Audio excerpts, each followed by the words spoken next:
గ్రామీణ అర్బన్ ప్రాంతాల్లో అధ్యక్ష 2.5 లక్షలు అంటే 1.5 ఏమో కేంద్ర ప్రభుత్వం నుంచి, 1 లక్ష రూపాయలేమో రాష్ట్ర ప్రభుత్వం నుంచి ఇచ్చి యుఎల్బిలో నిర్మాణం చేస్తాం అధ్యక్ష.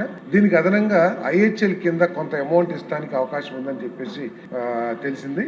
దాన్ని కూడా అదనంగా ఇవ్వబోతాం. అది ఇప్పటి వరకు ఇంకా ఫిక్స్ కాలేదు. యూడిఏ పరిధిలో 1,50,000 కేంద్ర ప్రభుత్వం, 1 లక్ష రూపాయలు రాష్ట్ర ప్రభుత్వం, 27,000 ఎంజీఎన్ఆర్ఈజెస్, 12,000 ఎస్బిఎం. ఇదంతా కలిపి 2,89,000 యూడిఏ. కొన్ని అంటే కేంద్ర ప్రభుత్వం గుర్తించిన యూడిఏలు, ఆర్థిక పరిపుష్టి కలిగిన యూడిఏలు మాత్రమే ఇస్తారు అధ్యక్ష. అదేవిధంగా గ్రామీణ యూనిట్ కు వస్తే అధ్యక్ష 72,000 కేంద్ర ప్రభుత్వం, 48,000 రాష్ట్ర ప్రభుత్వం, 80,000 రూపాయలని డ్వాక్రా సంఘ సభ్యులు కేవలం 3% వడ్డీకి మాత్రమే ఇప్పించి మొత్తం ఎన్ఆర్జీఎస్ 27,000, ఎస్బిఎం 12,000 చేసి 2,39,000 జన్మన్ భూమికి, జన్మన్ యూనిట్ కాస్ట్ కి సమానంగా ఇవ్వబోతున్నాం అధ్యక్ష.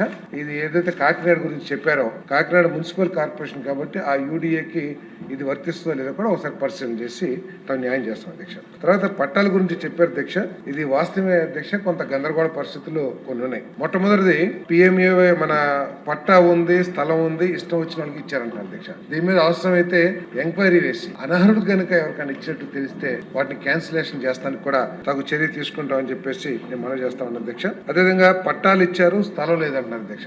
ఈ విధంగా చాలా చేశారు. పట్టాలు ముందే రిలీజ్ చేసేసి ఏదో కొంత భూమిని మేము ల్యాండ్ ఎక్విజిషన్ చేసేస్తామని చెప్పేసి నోటిఫై చేసి వాళ్ళకి డబ్బులు ఇవ్వకోకుండా, రైతులకి పట్టాలు ఇవ్వకోకుండా కొంత గందరగోళ పరిస్థితి ఉంది అధ్యక్ష. వాళ్ళకి ఎవరికైతే స్థలం ఇవ్వలేదు, మన ప్రీతం ముఖ్యమంత్రి చంద్రబాబు నాయుడు గారు మన కూటమి ప్రభుత్వం పాలసీ ప్రకారం అర్బన్ లో 2 సెంట్లు, మరి రూరల్ లో 3 సెంట్లు ఏది పథకం ఉందో ఆ పథకంలో ఇస్తామని చెప్పేసి నేను తెలియజేస్తున్నాను అధ్యక్ష. అదేవిధంగా పట్టా ఒకళ్ళ పేరు మీద, ఇల్లు వేరే వాళ్ళ పేరు మీద ఉన్నది అక్కడక్కడ కొన్ని చోట్ల జరిగింది మాట వాస్తవం అధ్యక్ష.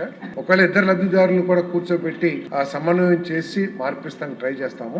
అది ఏ విధంగా జరిగిందో, ఒకవేళ అధికారుల నిర్లక్ష్యం ఏదైనా ఉంటే దాని మీద తప్పకుండా చర్యలు తీసుకుంటామని చెప్పేసి కూడా నేను మనవి చేస్తాను అధ్యక్ష.